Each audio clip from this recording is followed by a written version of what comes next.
Welcome to the For the Love of the Game podcast with Johnny K. This is episode 17, 2025 highlights. In this episode, John reflects on 2025, the successes, the challenges, the highlights. From launching Stay Social to the ice rink and changes at For the Love of the Game. Along with personal stories about his family, this is Johnny's 2025. Let's get into it. For the love of the game, we rise, we play. I'm Colius, Happy New Year. Episode 17 For the Love of the Game podcast. Hope you had a good holiday. Currently, it's middle of December here at this recording. We are gearing up for a final Christmas push here at For the Love of the Game. We've been busy. I want to thank all the support to the associations that do business with us, everyone buying online and supporting our brand and our work. I just want to thank you very much. I want to throw a shout out to Chris and Zoe. They're the glue that keeps us all together here. And we've had a good 2025 and we're looking forward to 2026. I wish the best for everyone. Thanks for listening. Thanks for all the feedback, constructive criticism. I'm happy that you listen or watch the podcast, and I'm going to continue on with it in 2026. This is episode 17 already. What have I learned in 2025? I think I've learned a lot. What did we try differently? What did we try new? Probably the first, as we look at the start of the year, we launched a water brand, and it was something that I came up with. Stay Social is the mark, and it's all about staying social and feeling good. Couple cans, still water, sparkling water. We're still working on the brand. We've had a few small wins. We've had a few learning experiences, and probably the biggest thing, what I've learned about the canned water business, I kind of grown up the last 30 years. I don't know if I've ever grown up, but I've been in business the last 30 years, and I've always, there's two sayings: take care of the dollars and the pennies take care of themselves, or take care of the pennies and the dollars take care of themselves. And I tell you what, in the canned water business, you have to take care of the pennies, because there's a lot of small parts about canning water that if you don't pay attention to and you start doing some quantity and volume, I know that's business 101, but I've never seen it that way, and we're learning quite a bit. Again, water is being canned in Carleton Place. It's just outside of Ottawa. Water comes from a natural spring. The can comes from Montreal, and we have a new can coming out in 2026. I'm really excited about that. What are we trying to kind of improve on? How to get you the water. If you live in the Grey Bruce area, close to Durham, you can pick it up, we can deliver it, but we're trying to find some type of distribution. Where have we had some luck? Local gas station in town here, the Durham Ultramar. My buddy there was kind enough to take some cases in, and he sells the sparkling water more than the still water, but that was a win. I thought golf courses and would be like something that where this water could be favorable, but I don't think the brand's strong enough now. So maybe in the future, but the 2 or 3 golf courses that we trialed it at didn't sell it as much as I thought, but that's okay. We're still kind of working with it, but we're going to keep going with it. Like I said, I'm excited about the new can, and we're going to just keep on going with it. So stay social water, stay social, feel good. That's the main thing. I love drinking it. I love being out socially. I love having 2, 3, 4, 5 cans, and keeps me in the mix, keeps me, all the stories are still as funny.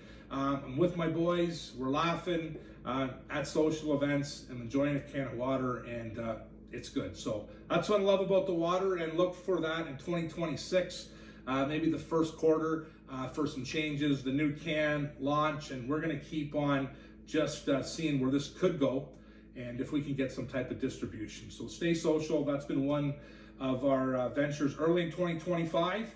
The second part, we're into the second quarter. Hanover Barons made a huge push in PJHL hockey. My friend Steve Sabrin and I, if you haven't listened to our broadcast, you have to make a point of doing so. Steve Sabrin, one of the best in the business, play-by-play, does a great job.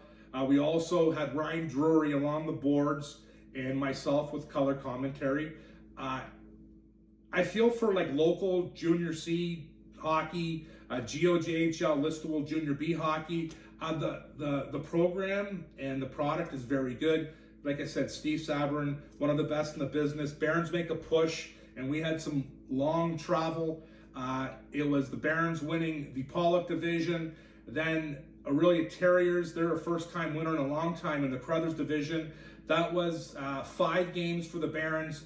And then the series that was the final for me, in my opinion, was the Napanee Raiders. We made 4 bus trips to Napanee in 12 days, and talk about 4.5, 5 hours on a bus. So a lot of quality time spent with the Hanover Barons on the bus, but it did take a toll on me and Steve. I'm sure that's a lot of time. That's a lot of loss of sleep, and probably took us, I can speak for myself, took me a month and a half just to get back to normal.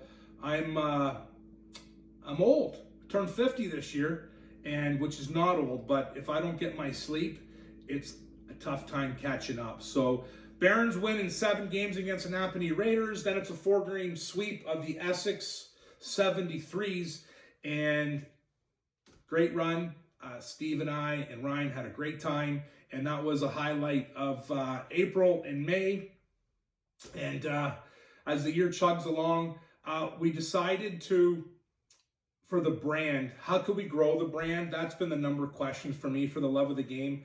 I feel that we're strong in the Grey Bruce area. We have lots of support from everyone here, and I want to see if we can enlarge this.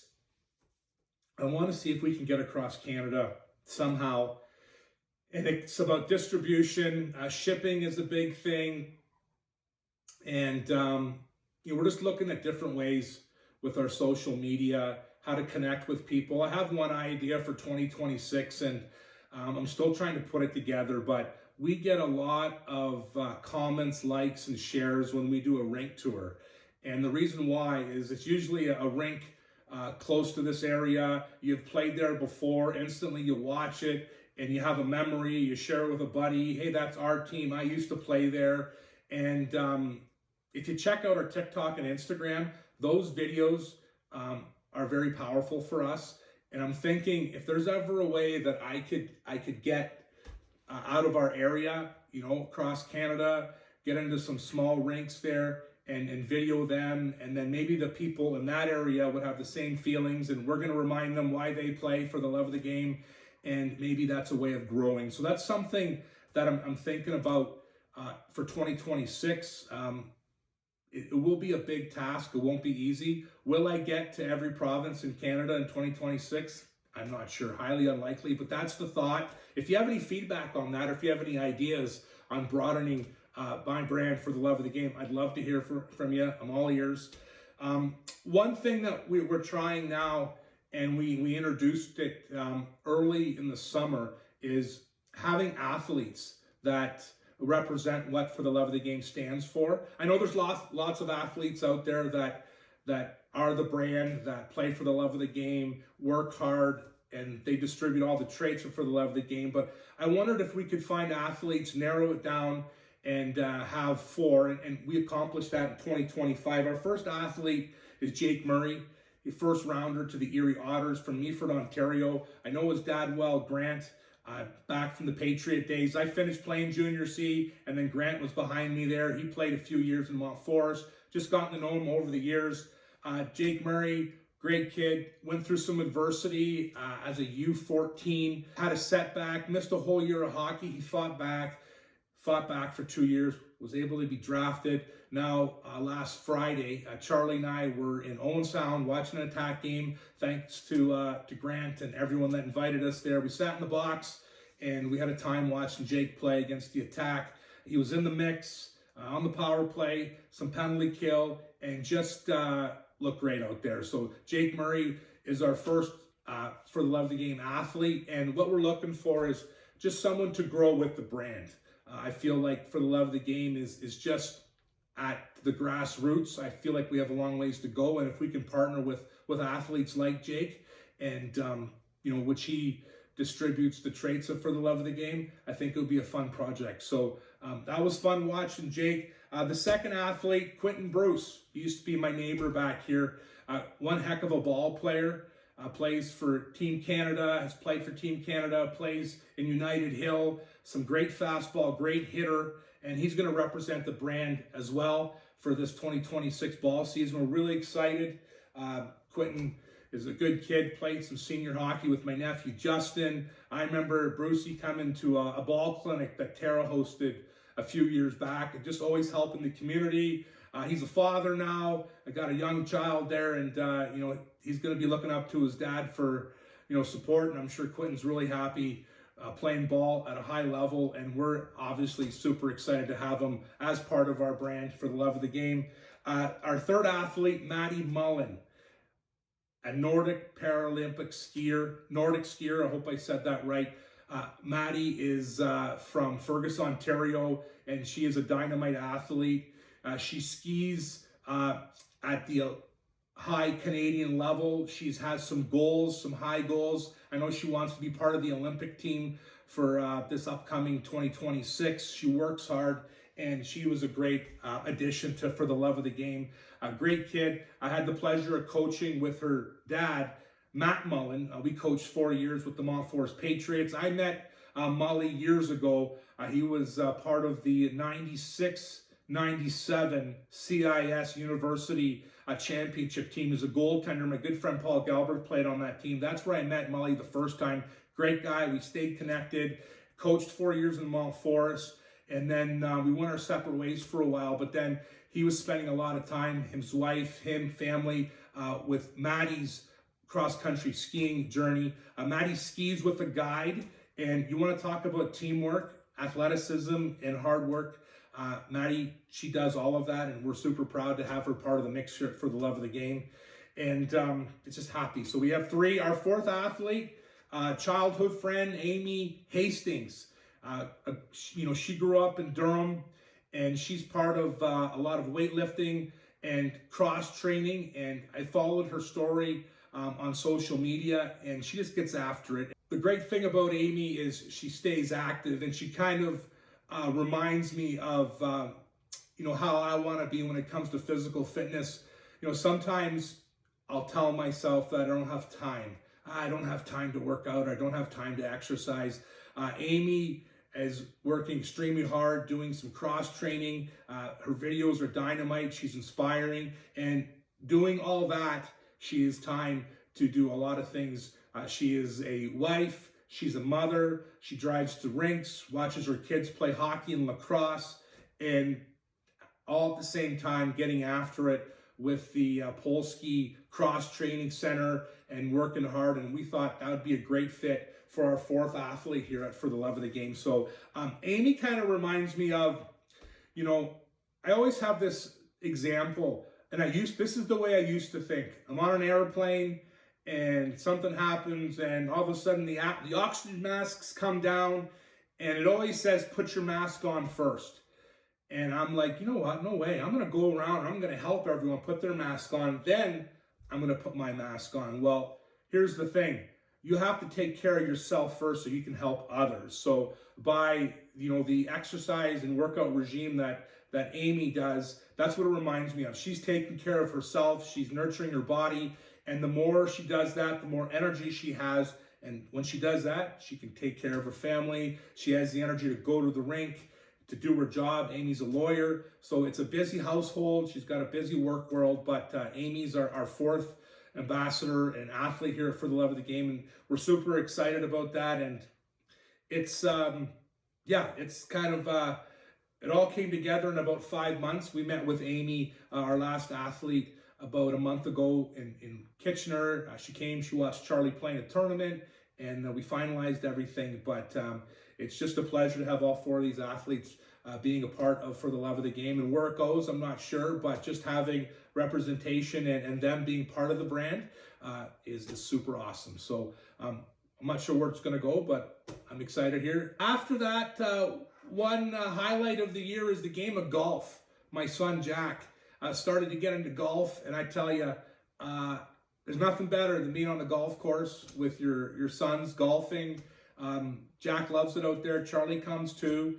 We found a gem for a golf course I wouldn't call myself a good golfer. I would still say I'm in the beginning stages. I started golfing at like 22 and I'm still not very good. My friends always mock me about my old golf set, but it does the trick. But we hit the links. We found a place, the Mount Forest Golf and Country Club. It's on Highway 6 and great little course. Jack, Charlie, and I spent a lot of time there this summer and just about shooting around, do 9 holes, do 18, lose a lot of balls. We find a lot of balls, but just spending time with my boys on the golf course and watching Jack love the game and want to go out, and not just with me, going out with his buddies. And it's always fun. Golf's a game, and that, you're going to be able to do, to this day, I get together with my buddies and we go on golf trips and we make fun of each other. And then we go out after and we say that we're going to go to the bar after and probably go dancing. But then after we eat too much, that's it. Lights out. We end up going back to the hotel or the Airbnb and we call it a night. But golf is going to be with you for life. And I'm glad that my boys and I are hitting the links and having some fun. The last half of this year, last quarter, just my hockey travels with Charlie, playing some hockey with the Surge, and he's enjoying himself, meeting new players, new friends, playing different teams. The journey to get there, he, just like everyone else's, there were some tryouts in the spring. He tried out for a local team. He didn't make it. He wasn't what the coaches were looking for, which is fair. That's fine. I just remember the drive home was pretty quiet, and I asked Charlie if he wanted to keep going and if he wanted to keep trying. He was, Dad, I want to play hockey if I can. So the next day we ended up in Harrison for a tryout with the Surge.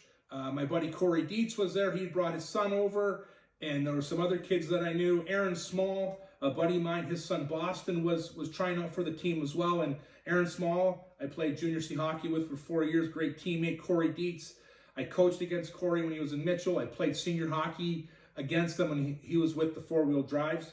And just walking in that rink and seeing some familiar faces and having that connection worked out. Charlie did the rest. He went out there. He showed well. He made the team. And we've been hitting different rinks all fall and winter. And it's a good time. A lot of there's 7 teams in our league. And the Surge work hard, and I'm looking forward to the end of the season. But sometimes, the night that Charlie got cut, into the room and the coaches explained, and, Charlie gets up, shakes their hand, and I was in there with him, and I tell you, it was, I felt like I was getting cut, but that's just a life lesson. We get in there, Charlie stood up, shook all 3 coaches' hands. I did the same. We got in the car. Didn't speak for about half hour. Then we started talking about what's next. And the next day, went to the Surge, made the team, and he's working hard there right now. And I love watching their team. They work hard, and let's see how the rest of the season goes. But that's kind of the highlights of 2025. And I do talk about what I like to do. Always in January at the start, I always like to write down some goals on a piece of paper. I read once that goals written down on paper seem more realistic. So I've been doing it for 20 years. I put them in an envelope. I write on the back, do not open until December 31st. And what I've been doing lately too is I've been sticking them in the mail. I mail them to myself. I'm like, oh, I got mail. Who's it from? It's from you. So I have this one in my hand. I'm not going to open it for a couple weeks since we're in the middle of December. But, what have I learned about writing goals down? When you open it, you're like, what was I thinking that day? I didn't accomplish that. I did accomplish this. Always I put down being in the best shape of my life. Exercise, diet, exercise. But that's going to change for me. I turned 50 this year. And I learned a lot at 50, especially from friends. We were at a cottage celebrating our 50th birthday with some buddies from Kincardine. And my buddy Chico Willis, Jordan Willis, keeps himself in great shape, firefighter in the Kitchener-Waterloo area. And he had texted me before, and he said, hey, Johnny, do you feel like doing some movement while we're there at the cottage? I'm like, I don't know, what's movement? Sure, yeah, no problem. But that's what he calls exercise. It's called movement. And we were there, and for 3 days, Chico gets me up. He had some dumbbells. I'm walking up the stairs, down the stairs, doing a couple push-ups, some elastic band thing. And that's what he calls movement. And that was kind of an epiphany for me, like a wake-up moment. Sometimes working out, exercise, seems like a hard work. Seems like it takes a long time. But movement's good. Movement is like stretching for 5-10 minutes. And just the word has really helped me kind of look at it differently.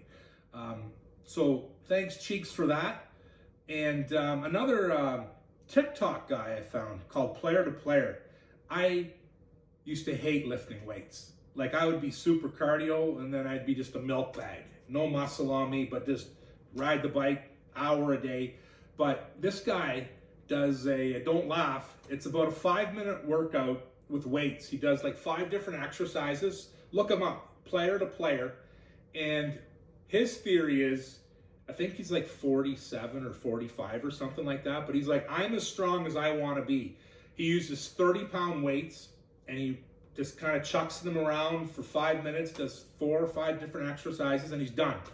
And he does that 6 days a week. He takes 1 day off, and I thought, you know what? I could do 5 minutes a day. I started doing that in August, and it's almost the end of December, and I'm still doing it 6 days a week. I started with 12s, then I ramped up to 15s. Now I have 20s. Will I ever get to 30s? I don't know. But it's just something that I can get done quickly, and I know I could do it 6 days a week consistently because it's only 5 minutes, and I actually feel better for it. So that's just a little thing that seems to be working for me. There you go.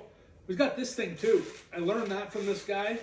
I do 3 sets of this, and then crack a Stay Social, and I feel like I've exercised. So that's the bodybuilding regime of 50-year-old Johnny K. This is what it's come to.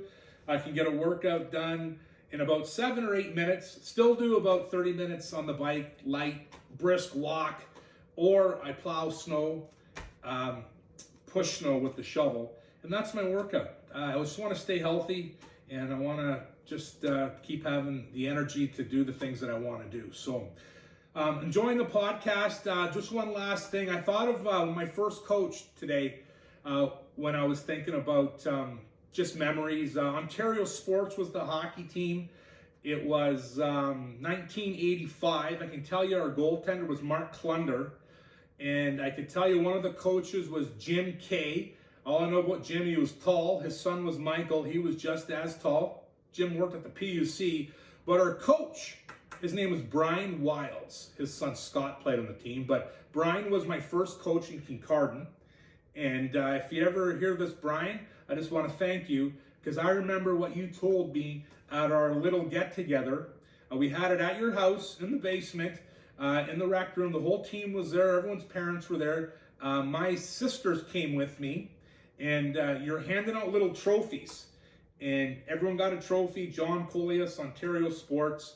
And when you handed mine, you told a little story. And this is the story. Boy, if I was a goaltender and I saw Big John Coleus shooting the puck from the point, I'd be shaking in my boots. This kid shoots so hard.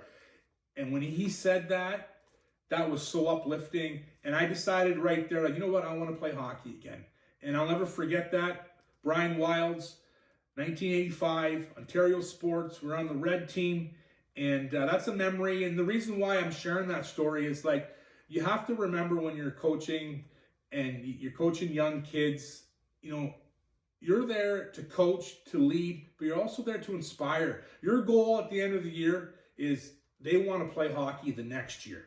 So if you can find a way to do that and still coach and teach, but inspire at the same time. And if you go back to the rink and you see a kid on the ice that you coached last year, put a check there. You've done your job. I'm Johnny K. This is episode 17. I want to wish you the best in 2026. We'll see you next month. Cheers. For the love of the game, we rise, we play through the cold.